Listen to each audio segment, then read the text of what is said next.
Hello. Congratulations, finally. Thank you. Napalabas na siya.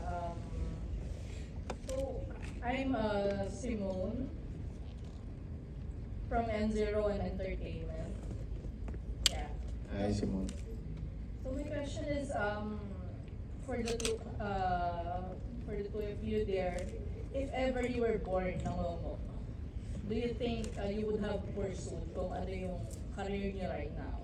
And why or why not?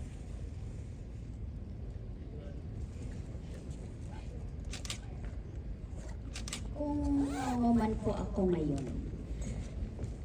malamang artista pa rin po ako.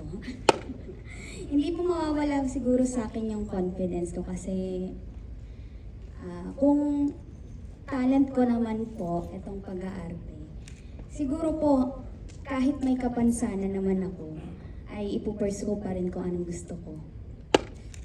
Yun po.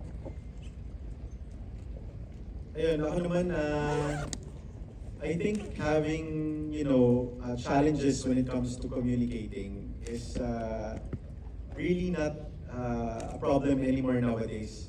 Lalo na ngayon, siguro, mas mabilis na yung lunas dyan eh. So, I don't think it should hinder anyone to pursue dreams and aspirations. So definitely, when it comes to content creation, to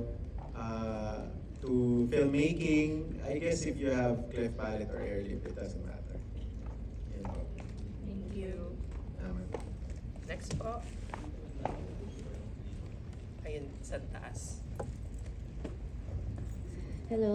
Hello, I'm Anna from Anarina TV. Hi, Anna. First of all, congratulations po sa film niyo. I was entertained. Thank you.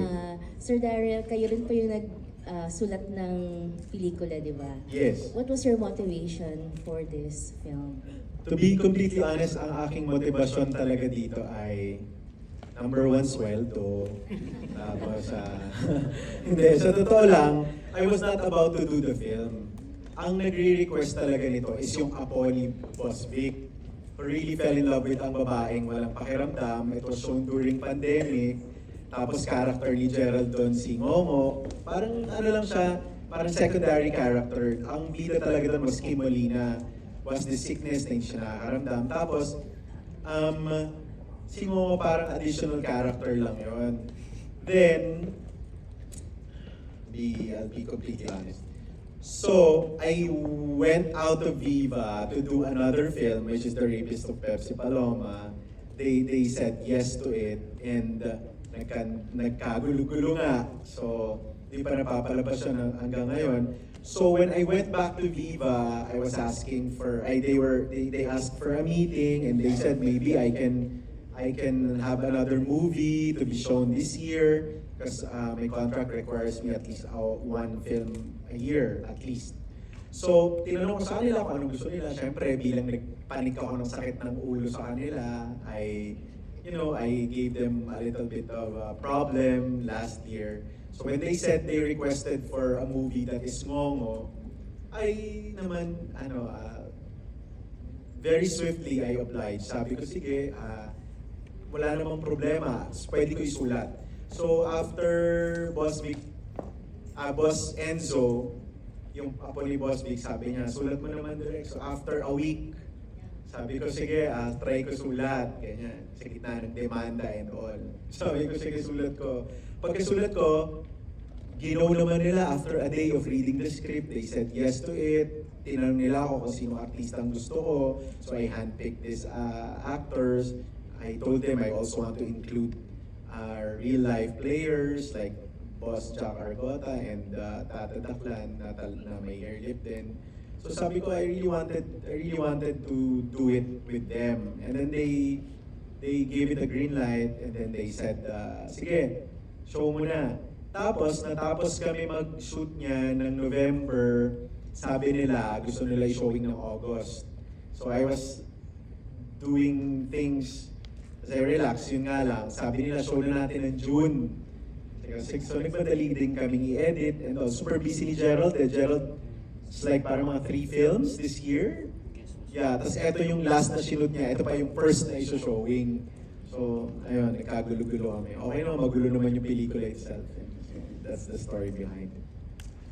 For my second question, Direk, napansin ko yung character ni Miss Candy Pangilinan. Natawa ako kanina eh. Tindera lang talaga. O, walang pangalan, di ba? Natawa ako, yun lang daw. Lagi nga yung kinukwento niya yan sa akin eh. Sabi niya, sa Jowa Paul, ang pangalan ko Madre lang.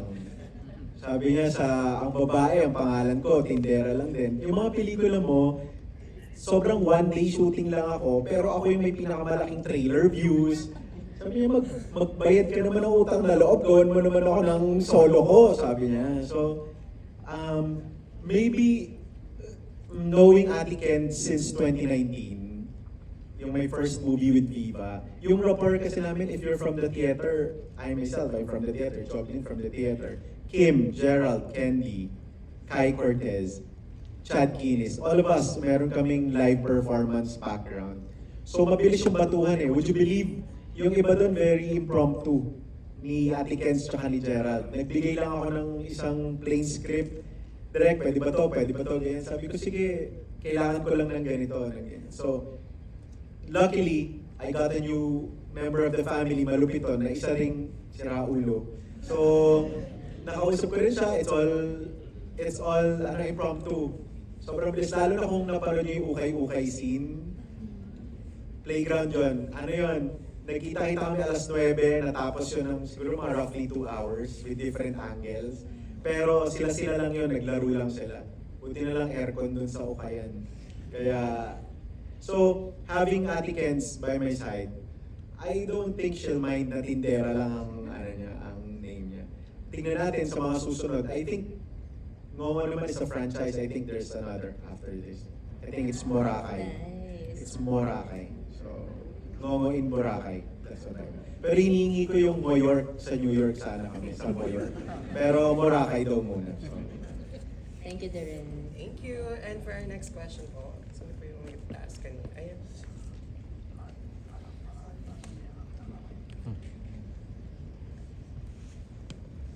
Hello, I'm a movie reviewer, Cinephile PH po. So for Direct Daryl Yap, question ko pa is, so prequels are always a creative risk, we all know that. What was the exact moment or piece of audience feedback from Ang Babaeng Walang Pakiramdam that made you realize Ngo's backstory deserved its own feature-length film?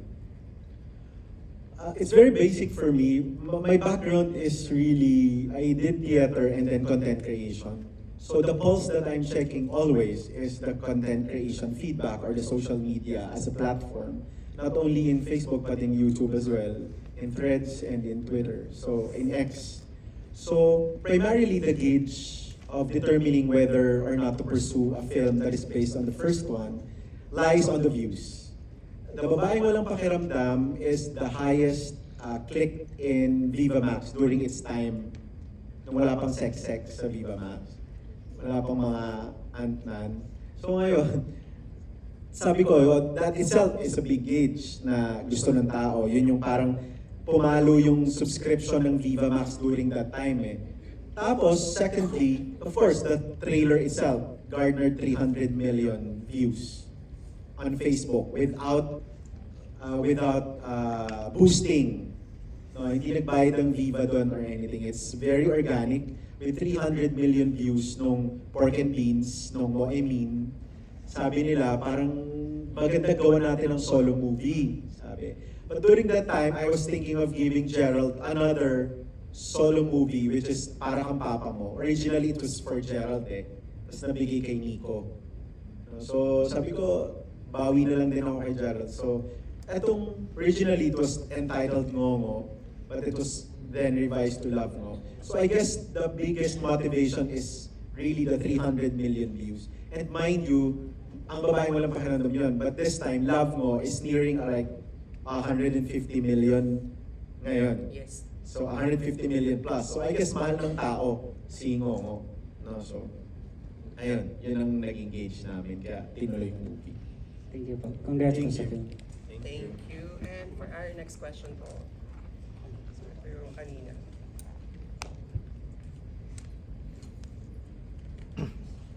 Raise your hand po if you have questions.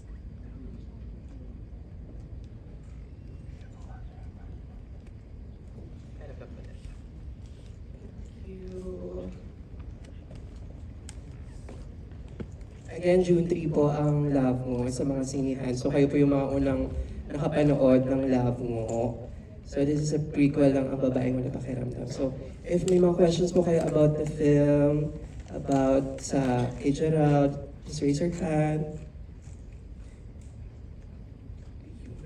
I think wala na sila. I think sold na sila sa Love Mo direct. So if wala na po yung questions, so final message na lang direct sa mga gustong umulit ng Love Mo. Yan, Jobeline. Ayan po, kung na-enjoy niyo po ito at naiyak, natawa, kinilig, sana po ipagkalat niyo sa social media, sa lahat po, na panoorin niyo po. Manonood po ba kayo ulit? Yes! Ayun. June 3 po in Cinemas Nationwide. Thank you po. And on behalf of Direk Gina Alahar, Ate Candy, Luis, and Tata, Jack, Malupiton, and Gerald, I would like to extend our deepest gratitude for everybody who graced this event today. Maraming salamat po sa pagpunta ninyo at pagtangkilik sa aming munting pelikula na ginawa sa aking tahanan sa Olongapo, Zambales, at patuloy na binibigay ang itsura at kabuhayan ng aking lungsod patungo sa buong Pilipinas at sa buong mundo na rin. Kaya isa po ang Viva at Vincentiments, kami po ay nagpapasalamat sa patuloy ninyong panonood, hindi lamang ng aming pelikula, kundi maging lahat ng pelikulang Pilipino na sa ngayon ay umaharap sa matinding pagsubok pagdating sa audience share dahil po sa online viewings na. So, inaanyayahan ko kayo muli sa June 2, premiere night po namin sa Mega Mall Cinema 2. At sa June 3, showing na po kami Cinemas Nationwide. R16, mga 16 na gulang pataas, pero kung may mga kakilala kayong 16 below na gusto magpanggap, wala namang problema. Kayo bahala. So ngayon, nagpapasalamat po kami at masaya-masaya po kaming naririnig ang inyong tawanan at iyakan. Kanina, habang nandun po ako sa gilid, masayang-masaya po ako. Abangan niyo po yan sa June 2, sa Mega Mall, nandun ang all cast, kasama po si Malupiton. Tapos sa June 3 naman po, Cinemas Nationwide, ready na po ipalabas ang Love Mo. Maraming salamat po ulit sa pagpunta. Maraming salamat po. That was Love Mo. And let's have a photo with the Direk and the crowd.